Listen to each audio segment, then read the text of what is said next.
people. Yes. It just took me to a completely new level. And again, I was starting to already build the self-confidence because I was seeing the physical results happen. But then you win and you get awarded for it. People are noticing it. You're getting a lot of attention, all of this stuff. And I was like, oh shit, like this is it right here. And that's when I just went full speed and was like, fuck everything else. I'm running with this. And I was able to make it happen, which was awesome. This is the Leo Climaco podcast. Welcome to another episode of the Leo Climaco podcast. Man, today's guest is a really, really good one. He is my personal trainer. He's also a former bodybuilder. What's up, Carter? What's up, my man? Appreciate you having me on. How are you, bro? I'm doing fantastic. Yourself? Doing great, man. I am so happy to have you here. I've been following you for a while and always wanted you to be my trainer, but never knew how we could make that happen. I'm so happy that we made it happen. I've been with you now for 5 weeks. Just taking the progress photos every week, I see a huge difference. Even though I am not 100% on the food that I'm eating, I still see a difference, and I still see the power of your app and what you're doing, and I'm very proud of you. I appreciate you, bro. The thing I love about you, too, is most people around like Thanksgiving say, fuck it, and just kind of go off the deep end. And that's when you're like, no, I'm cracking down. It's time for me to take some action on this shit. And that's exactly what you did, bro. I love that. Thank you. Yeah, man. I didn't want to wait till January 2025. I wanted to get here, hitting the ground running. So I began in December to make sure, like end of November, to make sure that I got that beginning period out. You know, 100%. There's always a little learning curve. 100%. Build a little bit of momentum. And exactly. Then literally when the first starts, it's like you have everything dialed in and now it's just full speed. Exactly. Know? I'm turning 37 February 1st. Oh. So my goal is to have my body looking, a little presentable by then. Because I want to take a nice photo of, being 37, being ripped, not being overweight. I saw that like the percentage of men who are my age who are fit is like 5%. Yeah, it's insane. I always tell people nobody, like once you graduate high school, nobody really forces themselves to do anything uncomfortable anymore, right? Like in high school, you did PE, they forced you to like run a mile, do all this stuff, right? You take tests, all this stuff. Yes. But like once you graduate, nobody does anything to challenge themselves anymore. Why do you think that is? I think people just get complacent, dude. I just think like if you're not being told and you don't have that inner drive to like actually take action for what you want, you just get complacent and you just kind of start coasting through life. People are zombies, bro. And that's why you only see a small percentage of the population who won't either achieve their goals, have a great physique or whatever it is because you just get complacent, dude. They don't get it. I don't think they get that like life's hard either way. Pick your hard. 100%. Right? I think life is more enjoyable doing the hard work. Doing things that give you fear, doing things that you want to run away from. Go towards it. Go face it. 100%. I mean, the crazy thing is I work with a lot of guys, especially guys like 45 plus. I work with a lot of great like elite entrepreneurs and they've built amazing things. They have the kids, they have the family, they have the cars, the money, the business, everything, right? But that one missing piece is them actually being happy in their body. And these guys will, they're 25 years deep into this and they'll wake up and they don't even look at themselves in the mirror because they're completely unhappy with how they look. And you can tell like they have like checkbox of all the things people want. Yeah. But until you're like truly fulfilled with yourself and you're like proud and confident, dude, you're just never going to really be fulfilled. You know what I mean? Right. And that confidence carries over into every other area of your life as a father, as a husband, as a business owner. And it's like, that's what it's about. So like you said, choose your hard. Just, one direction, there's going to be a much more fulfilling life on that, Yeah. And it's like, bro, you're here anyway, right? Like you've accomplished all these materialistic things, but the one thing that is actually yours, that you actually were given by God, you're not giving a fuck about. 100%. Like it makes no sense. Well, and like the crazy thing is it's the one thing you can't buy. You can buy the car. Yes. You can buy the chick. You can buy anything. Yeah. You can't buy the body. No. And it's simply a complete definition of hard work. And so anytime you see someone who is in shape and takes care of their health, you immediately know they have a work ethic. And that's a very valuable trait to have as a man and as a human in general. All right. So where are you from? Where were you born? And I'm really curious to know who was Carter in high school. It's a great question, man. So I'm originally from New Jersey. Okay.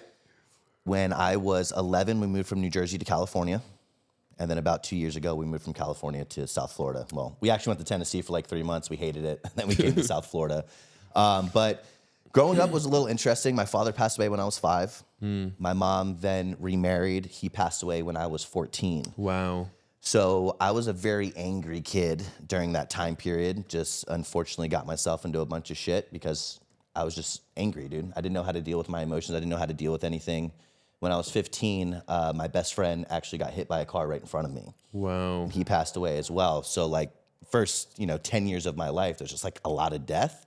I didn't know how to handle it. And so I was just a very angry kid, got myself into a lot of shit. Rough. But that's also what led me into bodybuilding. And that right there was the catalyst for me becoming who I am now, because it gave me a constructive way to actually deal with all that anger. You know what I mean? How old were you when you first saw your first gym that light bulb went off, that this is where I belong?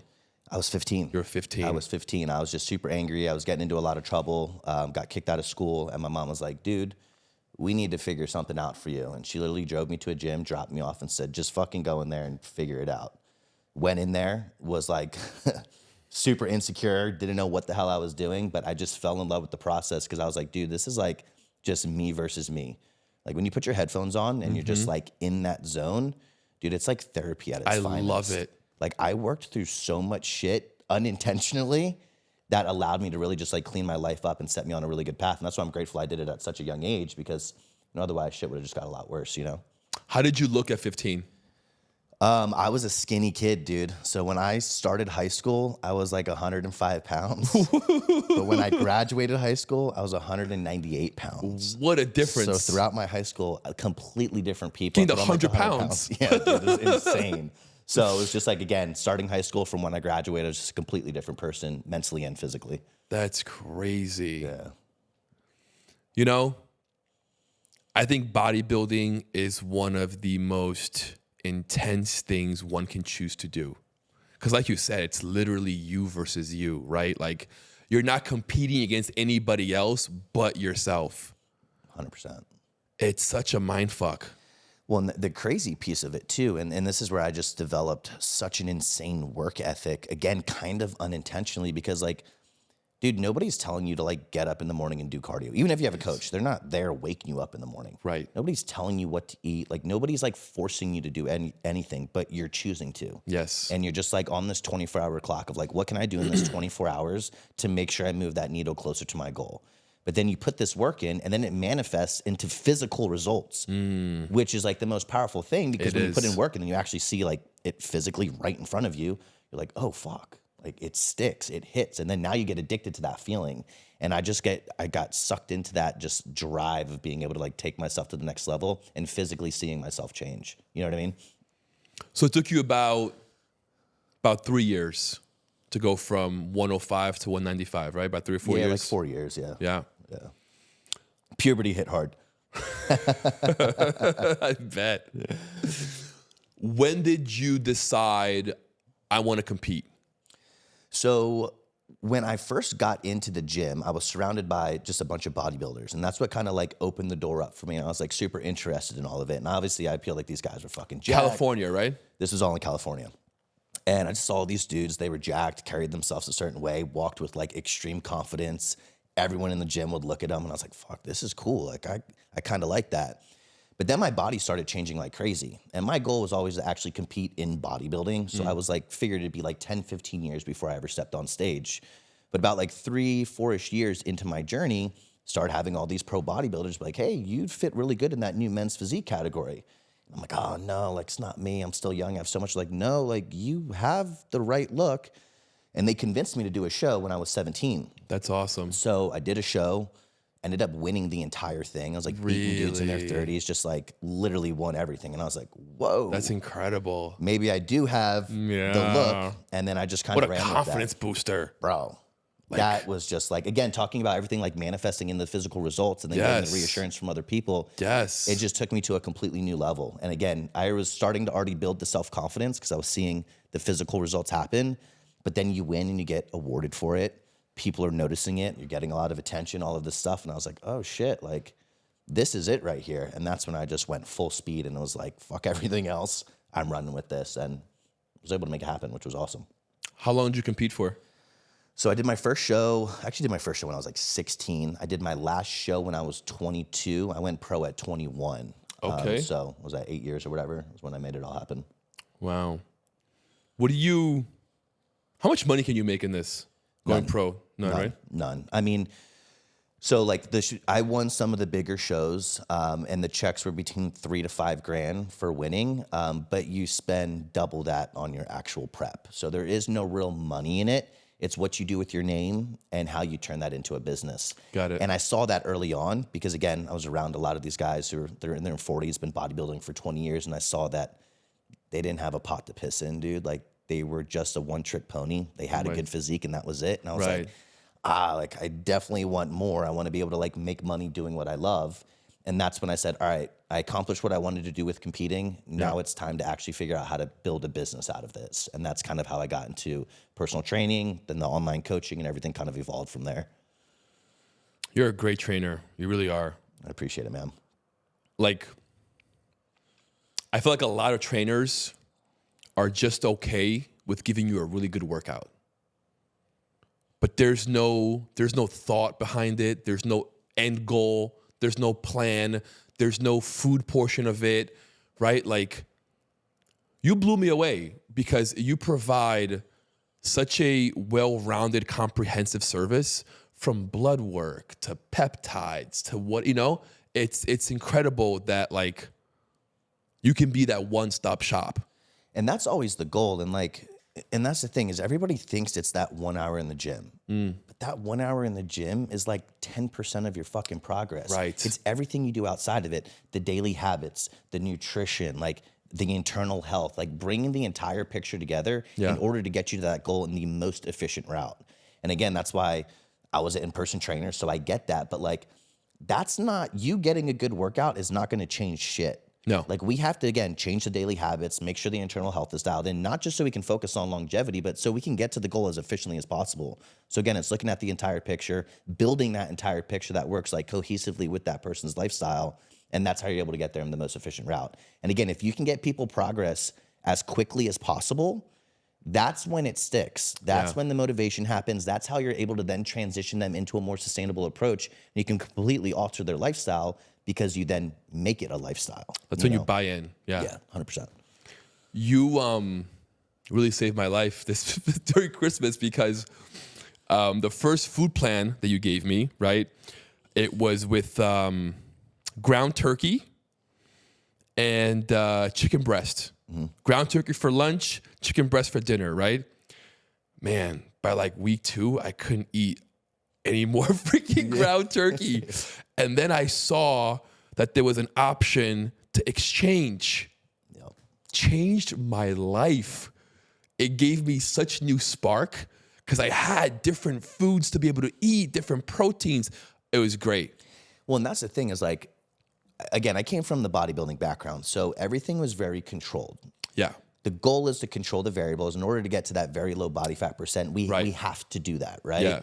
But it also showed me that it was miserable. Like I was fucking miserable, bro. I was miserable every day. Like so miserable. I achieved cool shit, but like, dude, I was fucking miserable. And so it's understanding, like, dude, you can ultimately eat whatever you want. You just have to keep it within your numbers. You have to have set the guidelines, and you have to have that own internal discipline to be able to control it. And that's where most people fuck up, is they just don't have that discipline to know, all right, cool, I could have the slice of pizza, but I just can't eat the whole fucking box. Right. You know what I mean? So it's understanding that piece, understanding how to plug and play foods, work things in. And again, that's the sustainability piece, because that's what we all need. It's not a fucking 8-week beach body boot camp where it's like you lose fucking 30 pounds and you add another 40 on in 2 months after. It's a lifestyle. It's a lifestyle. I've seen The Rock. Yeah. He has his cheat days where he'll eat a whole fucking box of pizza. Yeah. How does that work? Yeah. So How's he able to pull that off? when you like achieve that low level of body fat, right? And then you maintain that for a period of time and you go through the right process, right? So like we get body fat down, then we reverse diet, we work you back up to your maintenance calories. Once you're there, your body can actually handle a lot more food. So that makes sense. Again, if you're keeping 6 out of the 7 days dialed in, dude, that one time a week, you can have the things you want. You can have the ice cream, you can have the pizza, like you can do whatever you want. Got it. Because you're keeping the rest of it controlled. But again, it's just like the holidays, which I think I kind of shared with you. The only reason people run into issues around the holiday is they let Thanksgiving roll into a 7-day event. If you just enjoy the one day, Right. and then have that discipline, be like, all right, tomorrow, holiday's over, I had my fun, back to the plan. Yes. You can make all of that happen. And The Rock is definition of fucking discipline. That's Yes. exactly what he does. He's extremely intentional, extremely controlled throughout the entire week. And then he has that one day where he's able to enjoy himself. And your body can handle that. And it's also great to have that mental break to be able to do those kinds of things. Yes. You know what I mean? Yes, because you got to live a little bit. Dude, that's one of the best pleasures of our life is food. Yes. Especially here in South Florida. We got great restaurants. You got Michelin star restaurants everywhere. Everywhere. It's like the goal is to enjoy that stuff. And Yeah. that's the fun part of life. But it's like, all right, how are we able to enjoy that and still move the needle closer to our goal each day? It's all about control and balance. It's all about control. It's like when it really comes to fitness, dude, it's less of this like fancy guru shit. It's mindset, dude. We just have to dial in your discipline. We have to dial in the work ethic. And if we get those pieces together, you'll always be successful in whatever you do, you know? That's incredible. Let's go a little bit into peptides. Yeah, It's the new hot topic, I feel like. definitely. What are peptides? What can they do? And share with us the different types of peptides that can help people. Yeah, totally. So peptides are awesome. The funny thing is they're fairly new here in the US. But if we look at like Brazil, they've been on this peptide game for like 20, 25 years. So we have a Really? lot of data from them. Now, again, they've been around here. They're definitely have gotten their fame here in the US. Right. But basically what peptides are is they're chains of amino acids. Okay. And what they're going to do is improve a certain process within the body. So, for example, if you have low testosterone, you got two options here. You got three options, but two of the options would be, one, we could take exogenous testosterone, so TRT. We're taking a synthetic version of testosterone, putting it in the body. Now the body has more testosterone, right? Peptides, what they do is they're then going to improve that function within your body. So you could take a peptide called like enclomiphene. You take it, it increases your body's LH and FSH production, which is how your body produces testosterone. So it's improving that process. Therefore, you can elevate your testosterone levels, and that's how peptides work. Got it. Now, the cool thing with peptides is they don't really influence your health markers too much. Like you can take them very responsibly and not really run into issues because, again, all we're doing is improving a function within the body. You know what I mean? Now, in terms of like what you can take and all of that, is the list is very long. But like if we're talking about testosterone production, enclomiphene is going to be your best one. There is something called HCG. It's a little bit of a dated one, but enclomiphene works wonderful for that.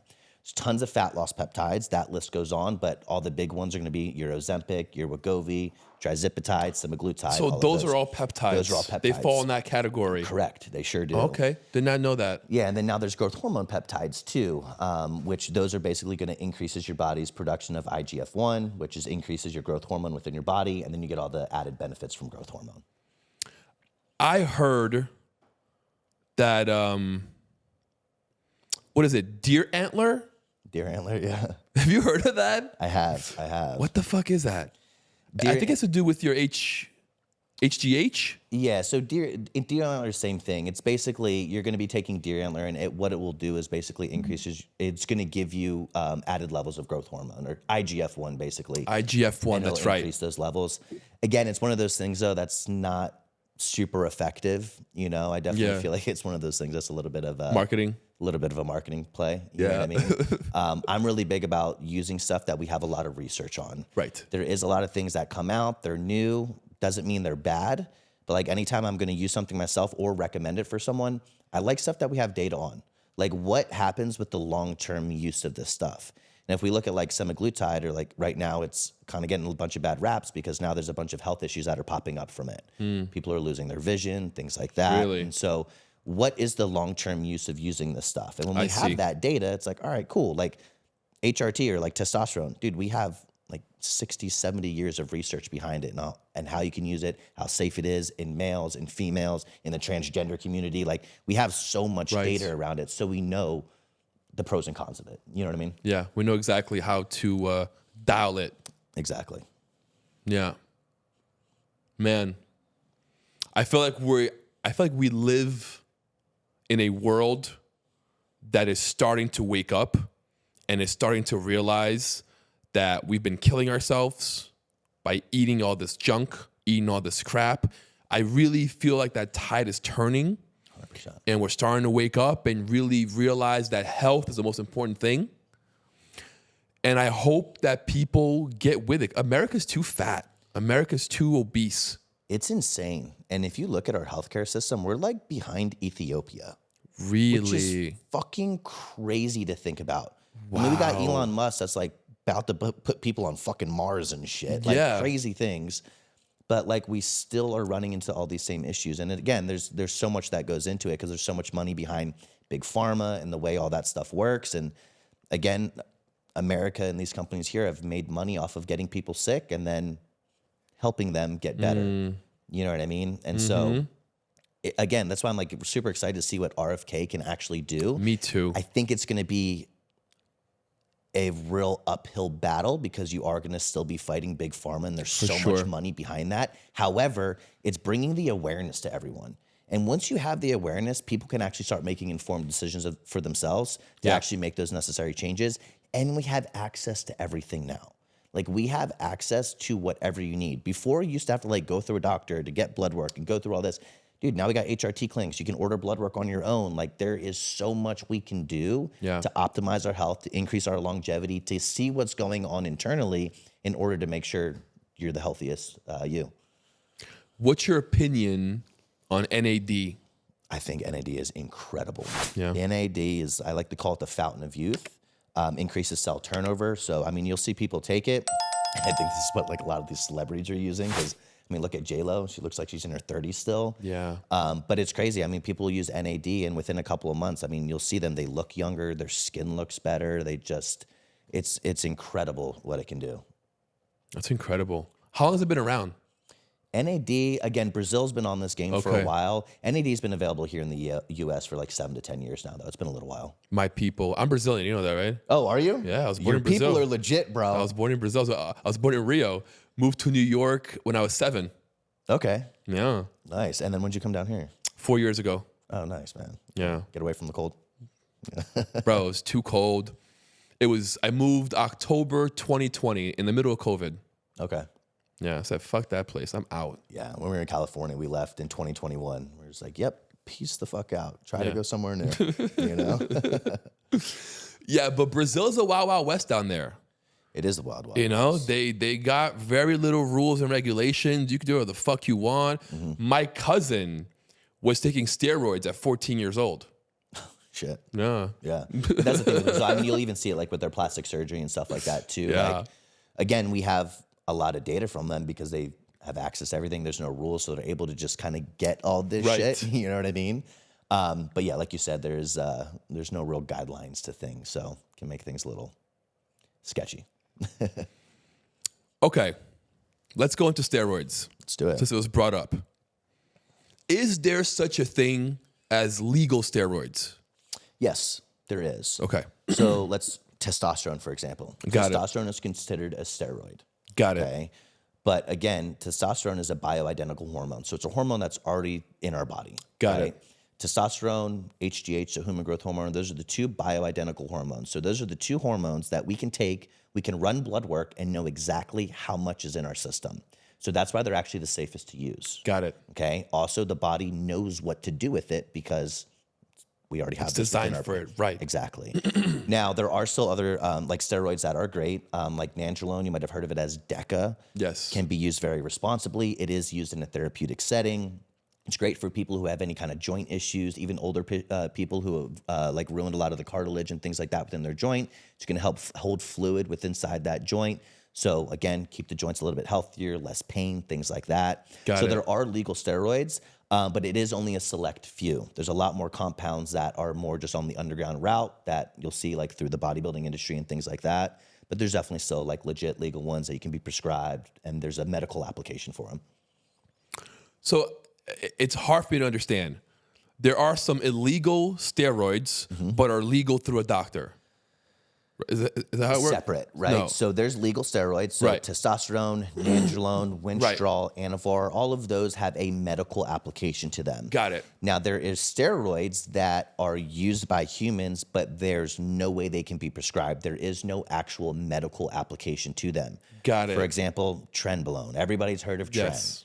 Tren was actually made for cattle to basically bulk up cattle so they can get them as big as they can, as quickly as they can. So then when they kill them, slaughter them, they have a lot more meat to then sell. So that's why it was made. Someone had the bright idea to then actually use it within humans, and that's how that came onto the market. And so, again, it's an underground steroid. It's not made through a compounding pharmacy. It'll never be prescribed by a doctor. Again, there is no medical application to it. Got it. However, people can get access to it. People will still use it. And then there's that. Does it work? Absolutely. It works. But the thing with like tren, for example, it's a very powerful drug. It works, but the risk to benefit ratio is never there. Got it. It's extremely neurotoxic, extremely neurotoxic. Your kidneys take a massive hit. You drastically skew your lipid panel. So the health side effects from it are never worth actually taking it. So does it work? Cool. But again, it's that benefit the risk ratio. You know what I mean? Are there some illegal steroids that have a better ratio? Yeah, so there's a drug called primobolan. Primobolan won't be prescribed. There is no like real medical application to it, but it's a very safe compound to use. It works wonderful. The one thing I like about it as well is like, for example, anavar or any kind of these compounds that are taken orally, you deal with liver toxicity, right? Because you're putting it in your body. So you can only run it for shorter periods of time. Again, you're also going to deal with some kind of liver toxicity. Right. It does drastically skew your lipid panel as well. So using something like a primobolan can be used and not really skew those health markers as much. It is an oil, so it's injectable. So you're not really dealing with any kind of that organ stress, that liver toxicity, things Goes like straight in that. the blood. Exactly. So that is one of the safer compounds to use, but that still doesn't really have a medical application, you know? Man, so much regulation, you know, it's got to jump through. So much. But like the thing is this too, is like, you don't really need all this other shit. Like Right. if you have your health markers are in check, so we don't have any vitamin deficiencies, again, lipid panel, your metabolic panel, everything is good internally. And then you optimize your hormones. So again, if you have low TE, we are able to push that to the upper threshold of what you would already naturally produce. Yeah. That alone is going to get people feeling better, Yes. performing better, and then obviously the physical results are the byproduct of all of that. And that's really all people need. I think a lot of people you even see it in the bodybuilding industry.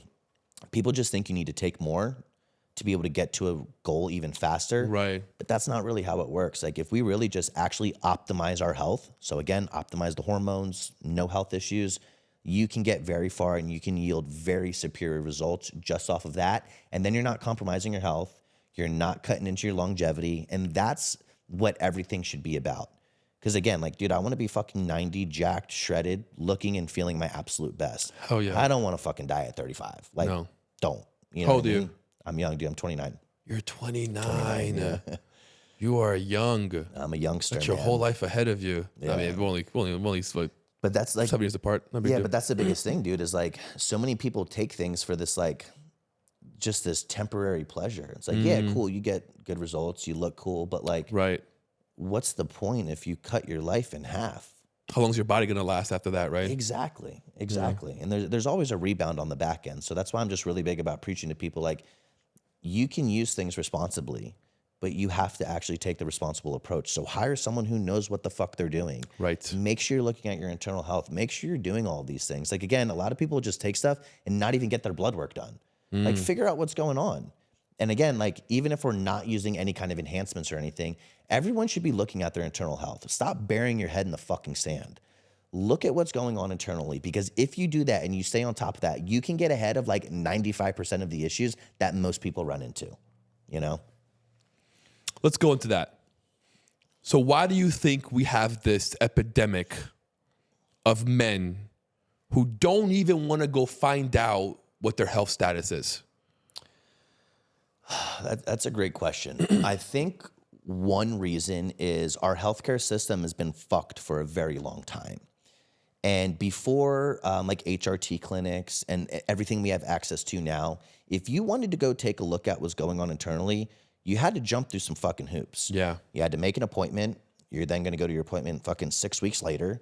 You go in for your appointment, and then now you have to like basically say, hey, I feel like something's wrong for me or wrong with me, or start going through this entire process just to try to get blood work. Right. And then when it comes to the hormone side of things, dude, unless you're like above 40, they are never going to order a hormone panel for you. And the crazy thing is I'll get blood work of people in 24, 25, males and females, and they have some serious hormone disruptions. So it's like, that was a big piece of it, is you had to jump through so many hoops.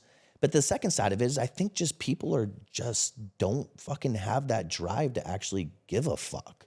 So many men just don't give a fuck, whether it's their internal health, how they physically look, like they're just stuck in fucking zombie mode and just going day by day.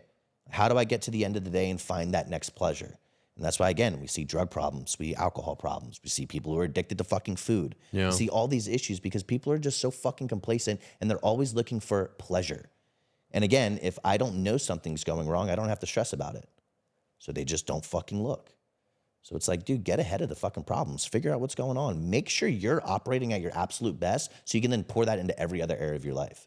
But like, that's my biggest fucking pet peeve is I meet guys who have wives, they have kids, they have all this shit, and you are the provider for all of these people, and you are not prioritizing your health. What the fuck is wrong with you? That is the biggest slap in the face to your fucking family. Because again, you will fucking die. You will run into issues. Like you will have all of that shit. So the first thing you should be doing is like, how can I be on this earth as long as possible to take care of my family, give them what they need, and have that time with them? Again, just people don't fucking do that shit. They're stuck in the pit. They're stuck in the pit, dude. They're stuck in the pit. And it's so hard for people to actually get that drive to get out of the fucking pit because they want to stay in comfort. So even though being in the pit is hard, it's still easier than them actually going through the journey to try to get better. So they think. So they think. Right? So they think. So they think that that pain is easier, but it's really not. No, it's not. Because there's nothing better when you, like humans, especially men, we feel our best when we take action. Yes. We always feel our best when we take action. So again, when you hold those promises to yourself and then you take action on things, just like a workout, the workout can be hard. But tell me someone who has gone and worked out and feels like shit after. Nobody. Exactly. Never. Exactly. And they do brain scans on people and all this shit. Like, unless you got hurt while working. Exactly. But like, again, like you go through that and that's why they call it like runner's high and all this shit. It's like you feel your absolute best when we take action. And again, when you actually take action, that's how we're at that highest frequency. And we want to fucking be at this state. And so the goal is like, fucking take action. If you say you're going to do something, hold your fucking word to yourself. Take the action, and then watch how your life actually changes. You completely alter your reality when you do that. I think too many men out there get intimidated. What do you mean? They get intimidated of the work. They get intimidated of having to fit a certain mold, right? Like, I shouldn't say this, but all my core friends who I grew up with, there is only one that's fit. It's me and this other guy. All my other friends have diabetes, are overweight, and they're not even 40. Yeah, bro. They're 37, 38. One of them, love him to death, but he can't even lift his arm past a certain height because he has shoulder issues. And he still refuses to go to the fucking gym.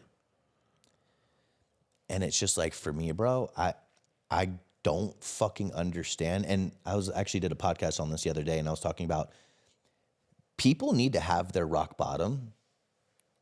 And it's really only them that figures out what that rock bottom is. Yeah. You know, it's like drinking alcohol. Sometimes it takes people wrapping their car around a fucking telephone pole to actually like. Isn't that insane that it takes that? Dude, it's insane. And like you see it all the time, like, oh, it's his rock bottom now, he's going to change. Then he never changes. Because you may think that's his rock bottom, but it's fucking not. He can go deeper. 100%. So like even him, dude, he could have all these health issues, can't even fucking move, can barely get out of fucking bed. Yeah. And everyone's like, oh, he's going to wake up now. Nope. He just had a daughter. She turns 1 a couple weeks from now, actually. And we all thought that would be a great motivator. Yeah. You know? Not quite. Probably turned him more into a turtle. Yeah. You know? Yeah, bro. It's I think you're right though. I think people get intimidated by the work, but it's also just like, how long are you gonna be uncomfortable for? Like, how long are you just gonna sit in that? It's not fun. No. And like, your wife doesn't want to fuck you. She doesn't. Like, can you even fuck? Exactly. So like all these pleasures, like as men, we're primal humans. Yeah. Like, we want to do these things. Yeah. We But need like, to do we these need to do these things. things. It's a natural drive.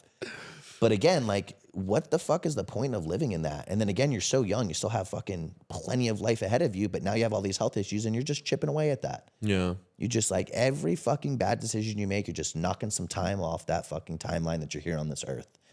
And again, it's crazy that it takes some crazy shit for some people to actually wake up. And the thing is, dude, It doesn't have to be that way. It doesn't. But the sad part is a lot of people just won't wake up, dude. They won't wake up. And that's why when people even have the courage to hit me up and have a conversation about the program or whatever it is, dude, that right there shows me everything. You're willing to at least fucking have the conversation.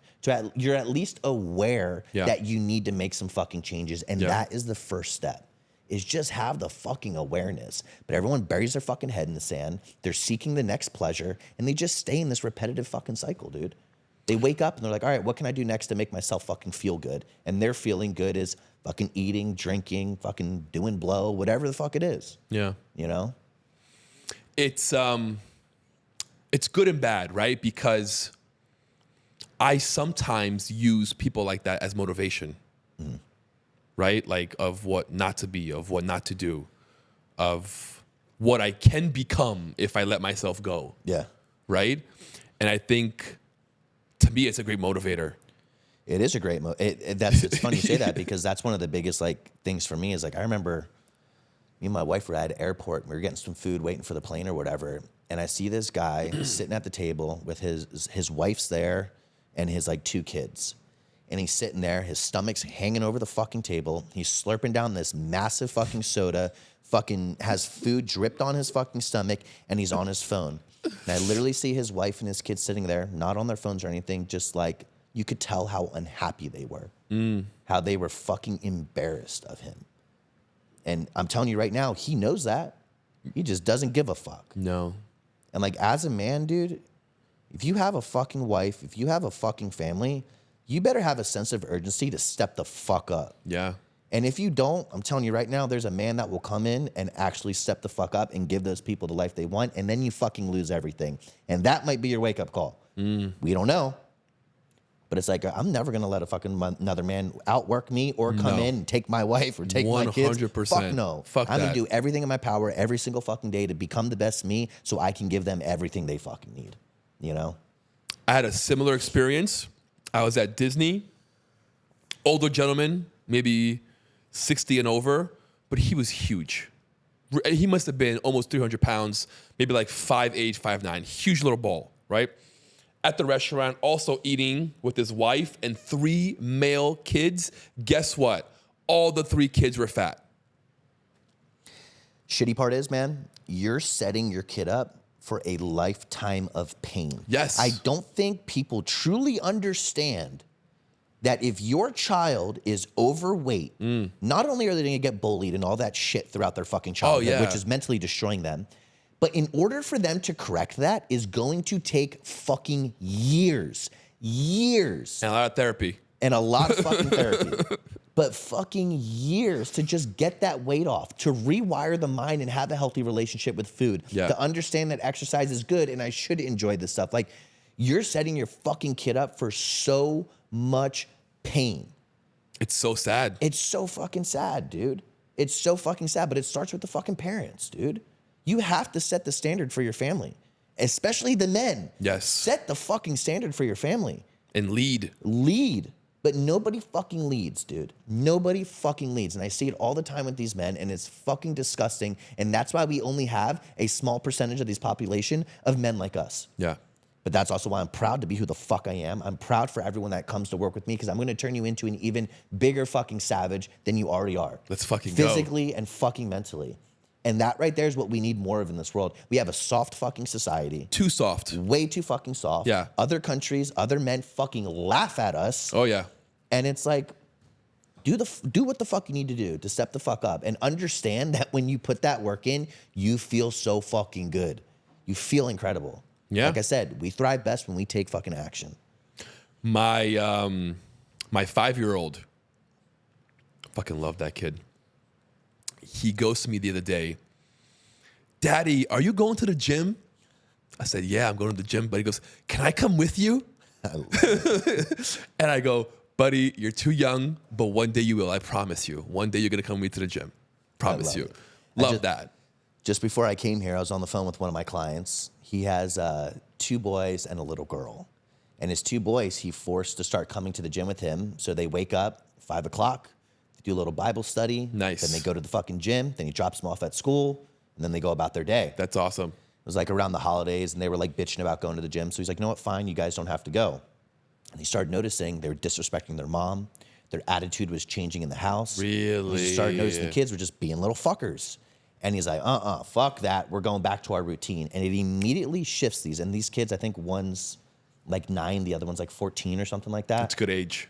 But it's literally showing you in children that they fucking need that structure. They need that fucking discipline. Yes. And that literally drastically affects their fucking mental health and how they operate and how they treat other people. Correct. Because if you respect yourself, you will respect everyone else. If you disrespect yourself, you're not going to respect anyone. Yep. And that's why it's very hard for me to respect someone who's not in fucking shape. Because I already know that you're disrespecting everyone around you. Everybody. Especially yourself. 100%. Yeah. And that's what it starts with. If you don't respect yourself, how the fuck are you going to respect anyone else? Yeah. You know? And your client, he's also, I mean, he's putting a dent in their energy.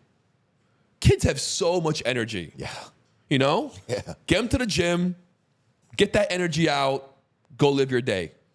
And what I was great. even telling them, I was like, the thing I love about it is they don't even realize that both of them are not even in high school yet. That when they walk into high school, they're going to be like less than 1% Correct. of the fucking children there that look better, they operate better, any sport they do, they're going to excel in. You're setting your kid up for a lifetime of success when you do that. So you can look at the 2 different sides here. Either setting your kid up for a lifetime of pain, you're setting your kid up for a lifetime of success. You know, and again, a year ago, he was fucking out of shape. He was not happy with his fucking physique. He didn't look good. His energy was shit. You see him a year later, he's fucking shredded. He's jacked. His kids are now fucking going to the gym and eating better. His wife, he completely changed the tone for the entire family. And it started with him. Incredible. He's leading. Dude, it's that right there is why I love what the fuck I do.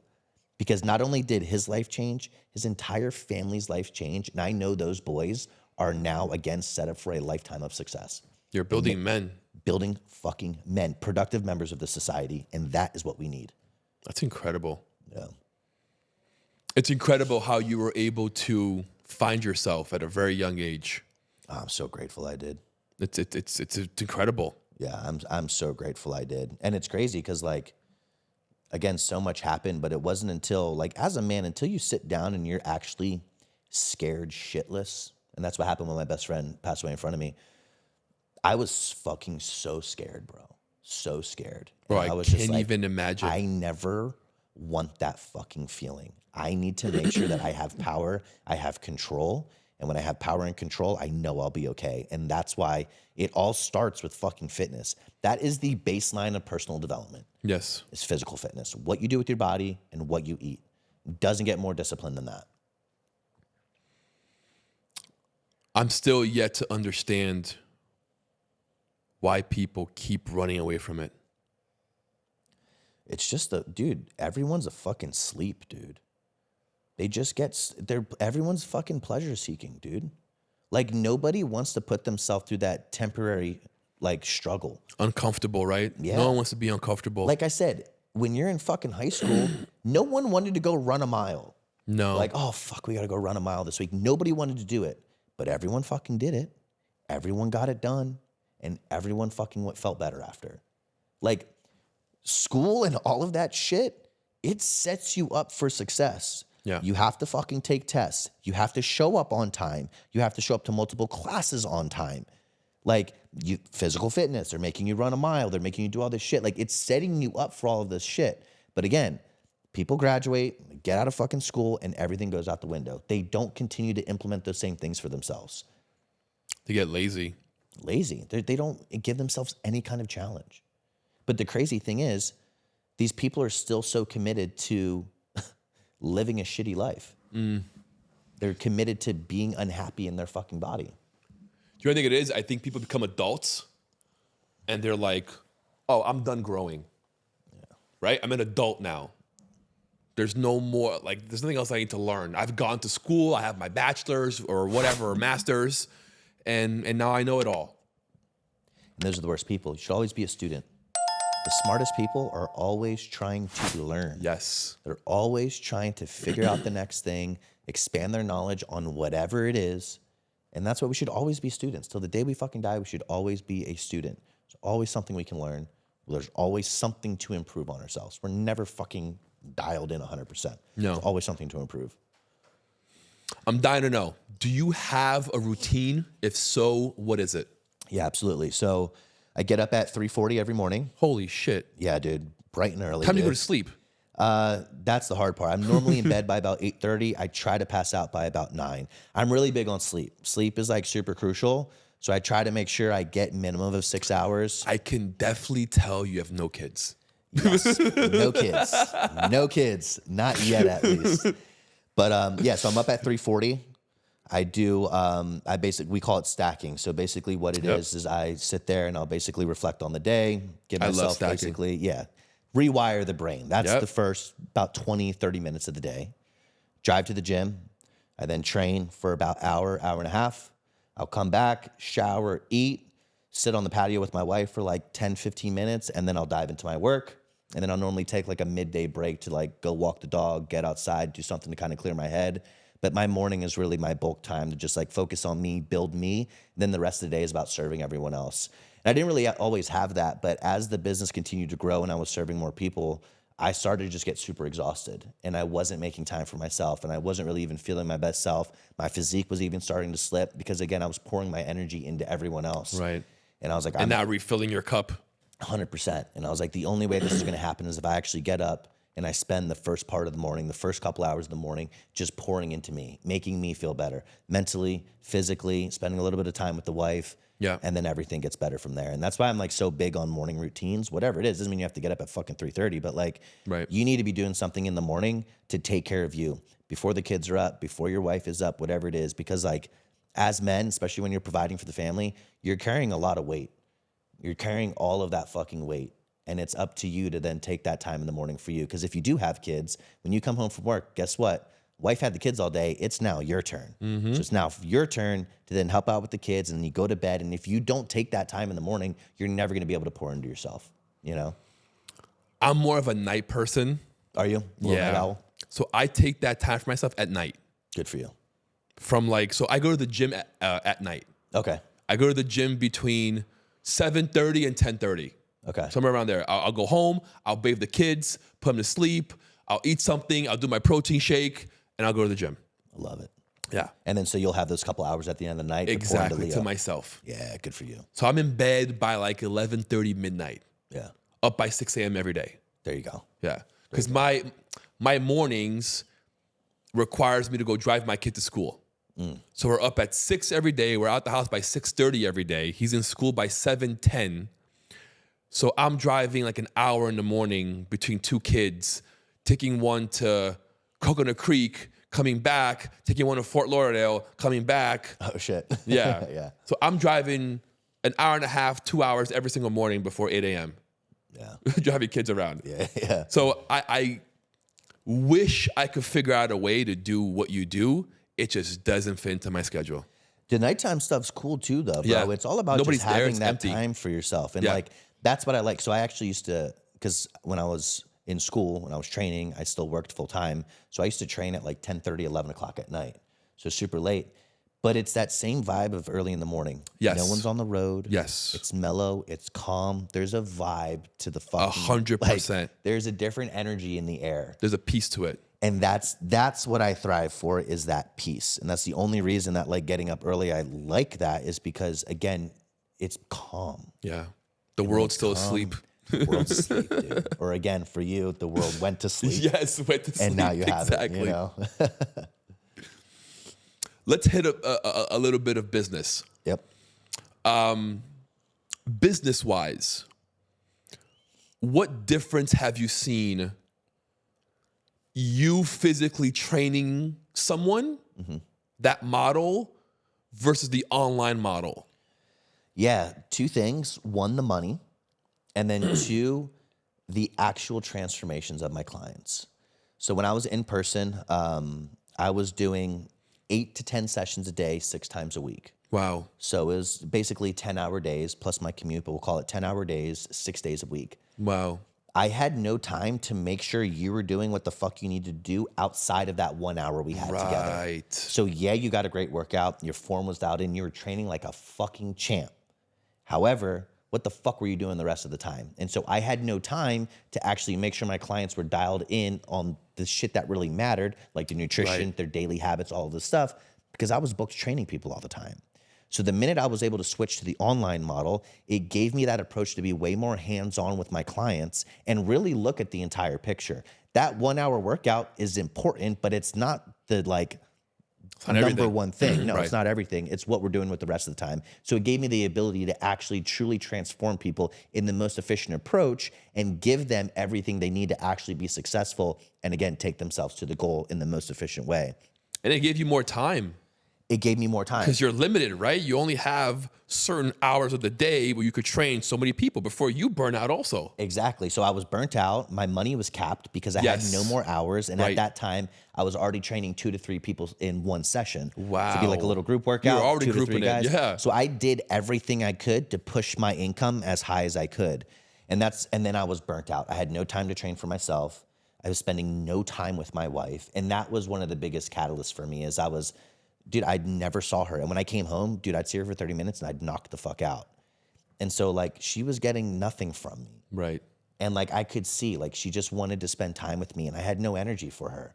And that's when I was like, I need to transition for that. And then when I actually did, I was like, holy shit, this is what it's all about. This is how I actually take people to the next level because I can then go in and see what the fuck you did today. Yeah. Is he hitting his macro so far? Did he do his workout? Is he hitting his water? Like I can actually go in and see what the fuck you're doing. That's the beauty of technology too. Yeah. Is I can then look and make sure you're doing everything. If you're not, like, yo, bro, what the fuck is going on? But again, when I'm training people all day, I didn't have the ability to do that. You know? And you gained your entire day back. Yeah. Literally. Yeah.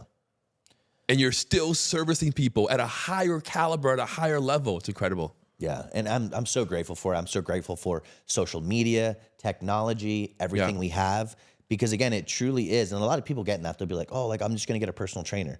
I'm like, hey, that's cool if you need to push, you need to focus on form or like whatever it is. Right. But like we need to look at the shit that really matters, the internal health, the nutrition, the daily habits. And then in order to hold you accountable, I have to peek in on you each day and see what is he doing? Is he doing it? And if you are, awesome, sweet, keep running it, bro. But if you're not, that's our chance to actually sit down and figure out what the issue is and then overcome that obstacle so you don't keep running into the same fucking issue, you know? How big are you going to take this? Where do you want this to be next 3 to 5 years? Where do you see it? Yeah, it's already really big now. I'm super grateful for everything we are. What I want to do though is I'm currently trying to bring a couple more coaches on, train them underneath of me, teach them my ways. Certify them. Exactly. Teach them how I do things. Yeah. And then allow them to ultimately kind of build their business underneath me. We can then build the brand name. We can then service a lot more people. Yes. And then really just, again, take everyone to that next level. And that's really what I want to do because I want to serve more people, but I'm never going to do that to where I then sacrifice that intimacy. Yes, because quality. that intimacy, that client-coach relationship is key. There's tons of great coaches out there. Tons. But like, we have to make sure we have a good client-coach relationship. And that's always why I have a consult call. Because if we don't vibe, then it's like, hey, let's go find you someone else. Right. You know, but if we have that good connection, we have that vibe, well, that's going to set the tone for us having a very successful journey together. And during that call, I can really see how much you care. You're very knowledgeable and you really give a shit. Like, you really do. Like, you really want to see the progress. You really want to see your clients grow and succeed. And you just know, you know what I mean? Like, during this conversation, like, you're not thinking about it. You know, it flows through you, and that's felt.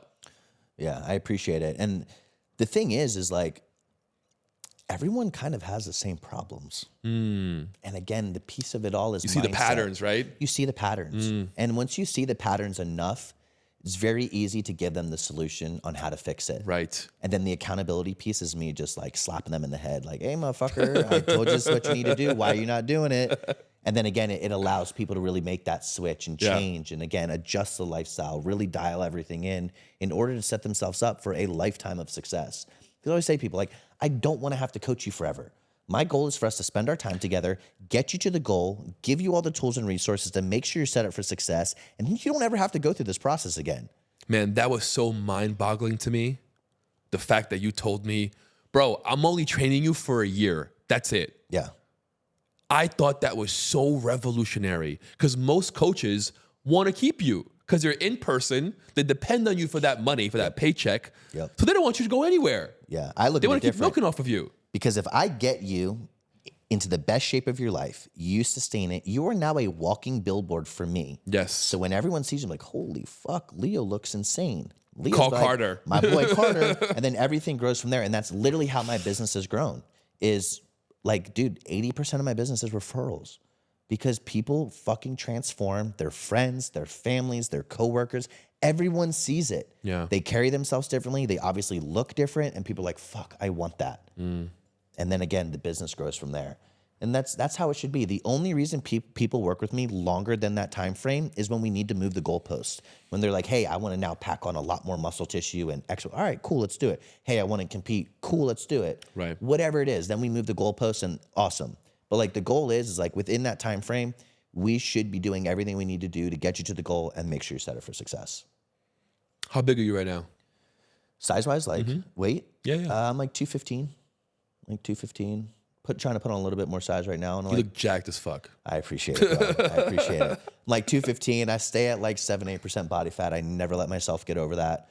That's incredible. That's what I like to do with all my clients as well. It's like, let's get you to, again, between 7 to like 9% body fat. Let's keep you there. And then just strategically pack on muscle tissue. And then you're good.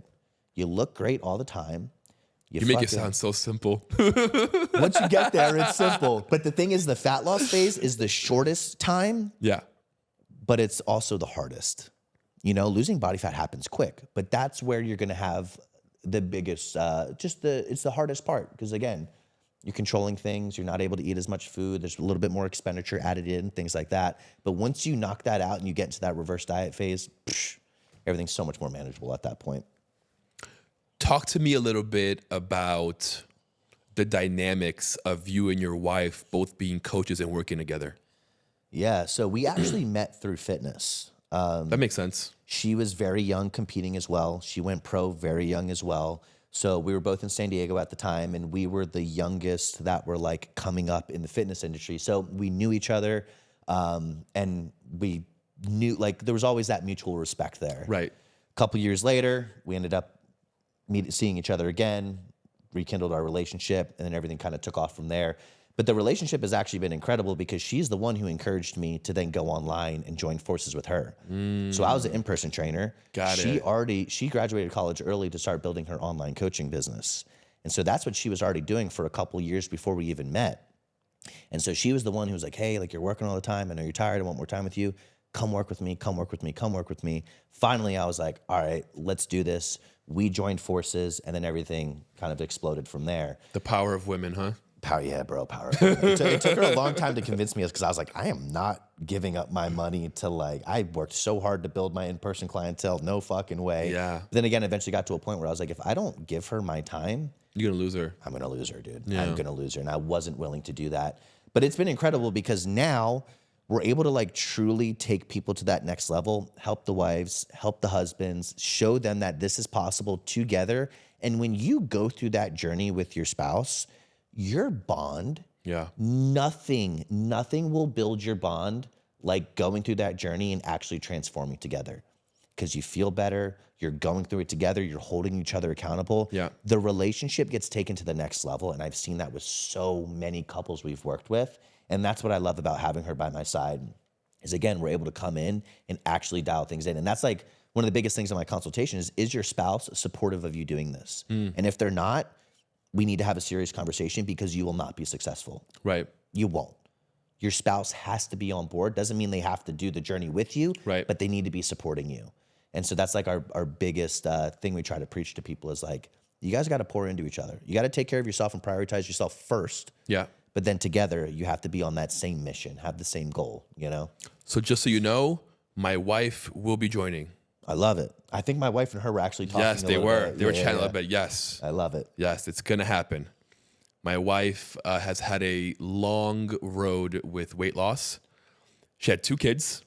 God bless her. Which is, bro, women. Destroyed her body, bro. Women, I have and that's why these fucking soft ass men, bro. These soft ass men. These soft fucking men. I agree. You're with women who carried a baby for 9 months, gave up their fucking body to grow a human that's part you. Yes. Okay, then they go through this crazy hormonal swing after. It's insane. Fucking insane. It goes up and down, yes. up and down. And so you're over here not wanting to put down the fucking beer, and she's over here not drinking for fucking 9 months, giving up her body to then bring a life into this fucking world, to then go through a massive hormonal, which, again, men, you don't fucking understand what women have to go through. And then you got to breastfeed. Yes. They go through so fucking much. It's crazy. It's a fucking insane journey. It's insane. Insane. And that's why, again, these soft fucking men out there, get your shit together. Because if you have fucking kids, your wife's a fucking savage. Yeah. Did you know that the most cheating occurs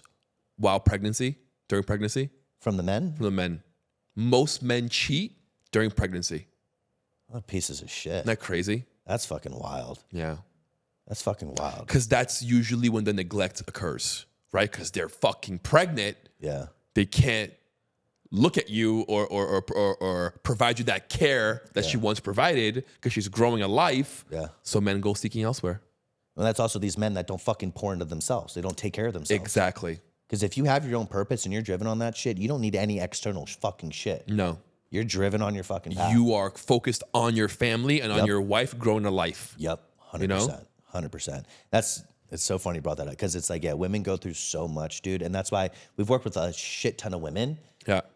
And they're just fucking savages, bro. These women will outwork a lot of these fucking men. Oh, yeah. Like crazy. And I'm like, bro, you're over here bitching about sticking to a plan for 48 fucking hours. And this girl just went through all of this shit and she's putting in more work and more committed than you. Come on, bro. That's crazy. Come on. You're going to let your girl outwork you, dog? Get your shit together. Women are a bit better with discipline than men. I've noticed that. I agree. Yeah. I think women are very good at commitment. Yes. And when they say, hey, I'm committed to this, they fucking commit and they do it. Yeah. You know, and a lot of times it does take them a lot to get there. But like once they make that decision, dude, they're fucking full speed.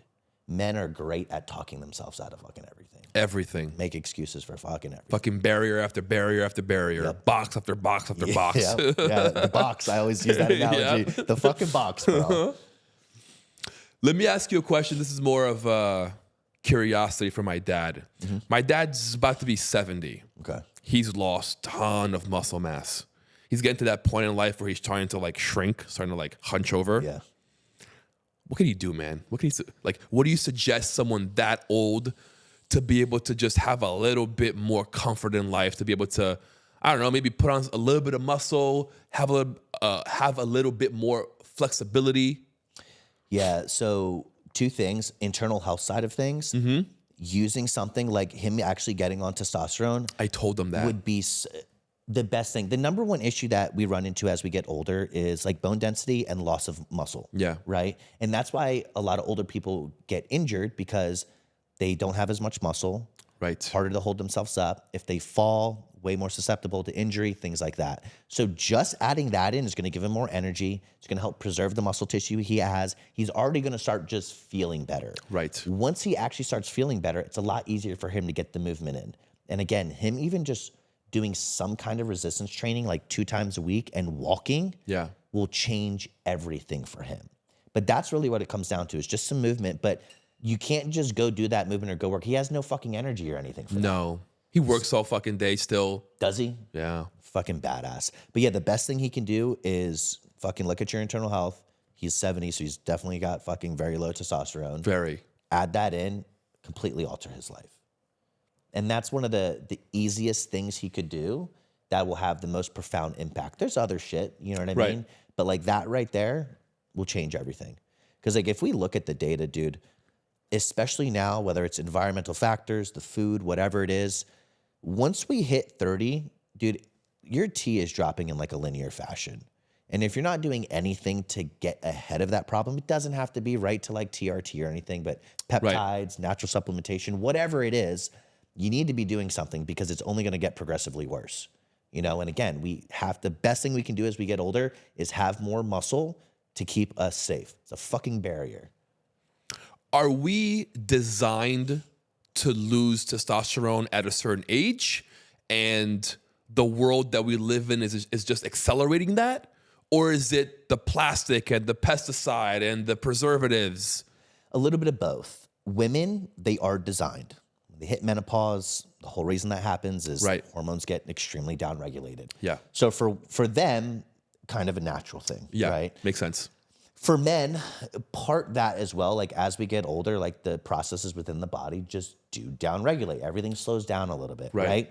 However, it's alarming at the age in which I see these issues. Again, 22, 24-year-old females with like 2 nanograms per deciliter as their testosterone, which is basically non-existent. Wow. That's environmental shit.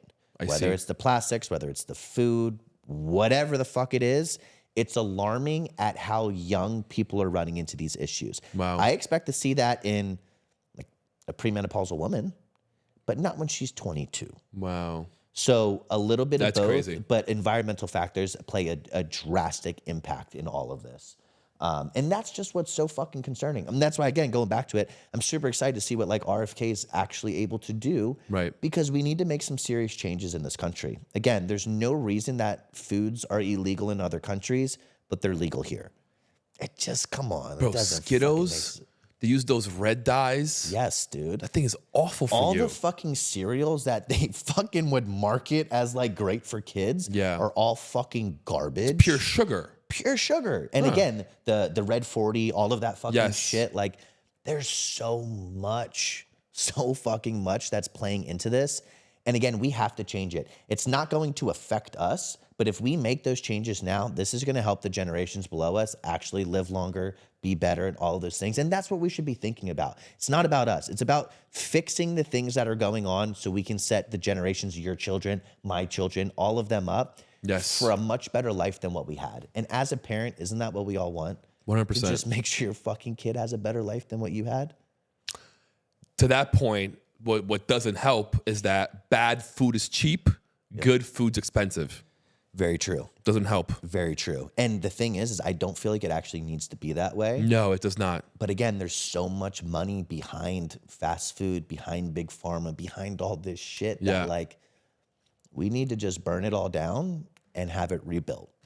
The gym that I go to is behind a McDonald's. Dude, my gym too, bro. I drive in, I pass a fucking McDonald's to go. The funny shit is, I see motherfuckers leave the gym and go to McDonald's and it cracks me up. And I'm like, motherfucker, you walk in with your Elevation Fitness t-shirt in the McDonald's. Oh, I just saw you working out. What are you doing, bro? However, the cool thing is like, yes, it can be more expensive, but I love that there's so many more healthy restaurants actually popping up. Oh, yeah. Cleaner foods, Oh, less shit in it.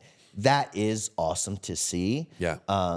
And that's what I'm all about. Like, I support that shit. And again, I just think we need to figure out a solution to make it affordable to everyone, because unfortunately, a lot of the stuff is only affordable to people who make more money. Yeah. And it's like, if we look at our lower class areas within this country, they're the ones with some of the worst health issues because they don't have the money. No, and they're 'Cause eating again, all this getting garbage. a fucking Big Mac's like $2.99 or some shit. Like, Yeah. it's fucking. And they go there twice a day because it's so cheap. Exactly. And that's all they can afford. Yeah. And that's all they can afford to feed their kids. So they're getting their kids that shit. So it's like, sometimes people aren't necessarily intentionally doing this shit. No, it's life, right? And their means and how society has built the world that we live in. Yeah.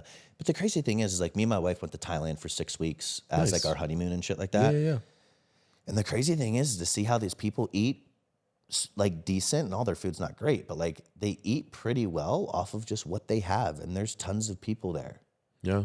Like, we just need to get back to actually utilizing some of that shit. Not everything needs to be fucking genetically modified. So much crap. So much. It's Like crazy. if you go to Publix, half the shit in there is garbage. Oh yeah. It's insane. Literally. It's insane. I mean, even like the fucking farm raised fish and all this shit. Like, what the fuck are we doing? Like, what the fuck are we doing? Like, it's insane, dude. It's insane. The amount of shit that's out there. It's like, it's crazy. But again, that's why I'm like all for RFK. He's the first fucking person that has ever like made a push for this. And so it's cool to see. I'm very excited to see what it turns out to be, you know? I want to talk about your tattoos. Let's do it. My collection. I love tattoos. I have my whole arm done. I want to get my whole fucking body done. Yeah. I've been watching your tattoos the whole time you're sitting here, loving it. I can tell you got a little bit of Cali in there. Yeah, hey, I fucking man, dude. I'm impressed. I saw it. Yeah. I like that dog. Yeah. You know, you got some cool shit. Thanks, bro. How many fucking, is your whole body done? Everything's done except my right leg, my stomach, and my back. Those are the three that are left. So big. I have my upper back done, but not the entire back. So you got like hundreds of hours of tattoos. Yeah, I calculated it one time. It's like 100 and something fucking hours. Yeah, it's a lot of time, a lot of money, but Yes. it's my collection, dude. I always had this vision of what I wanted to look like. I love tattoos. I love the experience of getting tattooed. Yes. We talk whole about process. that. It's a whole process, Yes. dude. From the creation to what you have to go through to actually get the tattoo. It's like, again, it's like the physique. You know, like, damn, you've been through some shit to get that. Like, it's not Yes. fucking easy getting all that work done. It's not. So yeah, my fucking collection, man. What do you think about this new age that's going under to get tattoos? Dude, so fucking dangerous. One, going under anesthesia, everyone should realize there's a lot of risks involved with that. That's one of the lot. biggest risks with surgery is not the surgery, it's going under anesthesia. Correct. The second piece of that is like, you're seeing people go under and get an entire back piece done. Yes. Do you understand that is a giant open wound? Giant. That the body now has to fucking heal, and you have to go through that healing process. So like, yeah, cool. You escaped the pain to get the work done, but that healing process is going to be fucking miserable. And what Yes. the body has to go through to try to repair that, I hate to say this, you're going to see people unfortunately run into some fucking serious issues from that shit. Some serious issues. I don't think it's safe. I think cool for someone figuring it out, but like, Right. It's not safe. I don't recommend it. The ink's not going to sit the same. Right. Everything is different. Like, Rome wasn't fucking created in a day. Correct. Like, tattoo sessions should not be that fucking big. There's a reason they're done strategically over multiple sessions. The body Correct. can only handle so much. The ink actually needs to sit. The recovery needs to be ideal so the tattoo actually heals good. Right. I'm not for it, dude. And also, earn your fucking stripes. Amen. And you got 4 different artists working on your back. You better pray they're all good. Yeah. So it comes out symmetrical, looking the same, looking Here's good. the thing. Most of like these really good artists, they won't do that. No, they won't. They're like, no. Like, Yeah. they know how the body heals, what needs to be done. Right. Especially like a lot of realism. You have to build up the shades. You have to build everything up. It's not like you just are fucking tattooing a line. Right. You have to build everything up, and that has to get done over multiple sessions. And so I'm not fucking for it. I think it's fucking entertaining for people to see, but like, that's not how it should be done. What part of your body are you doing next? doing next is going to be my back. Your back, okay. You're going to finish your back. Yeah, I want to do my back. I'm going to be honest with you, bro. Getting the energy to go get tattooed again, it's like after getting all this work done, I used to be able to sit like fine, dude. I'd sit for like 8 hours and be good. Yeah. Dude, now I'm just like, like I got to like hype myself up for it. Fuck. It's a mental struggle. It's a process. It is, which I do love that mental struggle. Yeah. I do. It's just like, again, I think now I'm very grateful and happy in life. When I got a lot of my work done, I was a little bit not 100% happy with life and I was going through some shit. So getting tattooed was a little easier. You got like a lot of emotional pain. You're like, I can fucking take this shit. Yes. Now I'm just like, damn, I feel great. I'm happy. I love my wife. Business is good. I live in beautiful Florida. What the fuck? You know? You put things into perspective a little bit the older you get. Yeah, 100%. 100%. But that's also, I'm like, all right, let me finish this shit and then I'm done. I don't have to fucking worry about it anymore, you know? Do you have like, do you go in with a design in mind? Does it all connect or is it just random? Yeah, everything has a design, but I'm really big on giving my artist creative freedom. So I'll go to the artist and I'll say, hey, here's what I want. Image-wise, you fucking work your magic. I came to you to get your artwork on me. I agree with that. Don't ever tell them what to do. If I don't like something, I'll tell them, but I've never had an artist create something I'm like, hey, I don't like that. Right. Because again, I'm choosing them for their expertise, for their style. I want them to have that artistic freedom, and they fucking love that shit. They love when you go in and you're like, hey, do what, here's the ideas. Right. Do what the fuck you want to do. You. They put so much love into that artwork when you let them do that. My body is your canvas. Yeah, 100%. Like, do your fucking thing, bro, you know? So everything has a meaning. Everything has elements that I wanted, but I give the artist full creative freedom to just do their thing, you know? I love that. Yeah. Do you know what this is? I don't. I feel like I've seen it, though. This is Thor's hammer. Oh, shit. Okay. Okay? So in order to lift Thor's hammer, you must be worthy. Okay. It's part of the whole gimmick of Thor, that he's worthy to lift the hammer. Have you seen Avengers Endgame? No, I have not. You probably saw the Captain America shit up there. Yes. You've seen the part where Captain America grabs this. Yes, I have. Right. That's because he's worthy. Gotcha. Okay? So grab this, please. And you are someone extremely worthy. I appreciate you. I want you to please tell the people, what does being worthy mean to you? What does value mean to you? And what would you say to someone who doesn't feel worthy? So being worthy to me kind of goes into the next piece, which is holding your word to yourself and holding your word to your people. If you say you're going to do something, fucking do it. Because then you're a man of value. You have character. And you're someone who holds your promise. Yeah. And that's something that's really missing in this world nowadays, is people who say they're going to do something, whether it's to someone else or themselves, and actually following through with it and doing it to the best of their ability. Like when I walk into any room, I want to walk out leaving it better than when I came in. And that's what makes you worthy. And if you're not doing that shit, you're not worthy of anything, in my opinion. You need to get that piece dialed in first. Be a man of your fucking word. Hold your promises to your people and operate with a sense of urgency and a sense of pride in anything you do. Like when you go into the fucking bathroom and there's paper towels all over the fucking counter, even if it's at a restaurant, grab a fucking paper towel, clean that shit up and throw it in the fucking trash can. Leave every room that you came into better, you know? And then what was the last question? What would I say to someone who doesn't feel worthy? For that piece, if you don't feel worthy, you need to start with some daily actions that are going to build your internal self-confidence. Because when you have that internal self-confidence, you'll start realizing you're worthy of a lot. But if you don't have that confidence, and it goes back to keeping your word to yourself, you're not going to feel worthy of anything. Right. But again, if you have that internal self-confidence and you say, hey, I'm going to do this and I do it, it just reinforces this internal drive. And it makes you realize, like, I'm worthy of everything I have in my life. And I used to question this stuff a lot. Like, why me? Like, why do I have this? Why was I blessed with all of this? And it's because I'm worthy of it, because I put in the fucking work. And like, I give a shit. Yes. I care about people. I care about what I do. And anything that has my name attached to it, you better fucking believe I'm going to do that to the best of my fucking ability.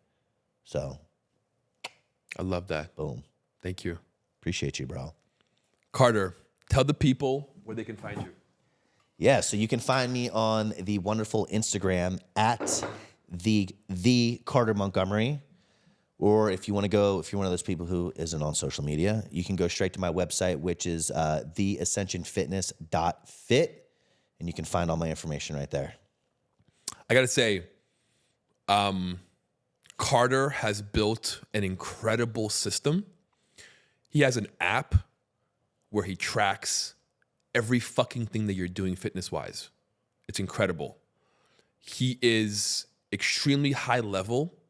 He's extremely knowledgeable. Someone who gives a shit, who's going to help you get to your goal. So connect with Carter, follow him on IG, go to his website, join his program, get fit, become the leader, the man that you're supposed to fucking be. Hope you guys took notes. Fucking gems were dropped. Hit that bell notification, subscribe, like, and we'll see you guys next time.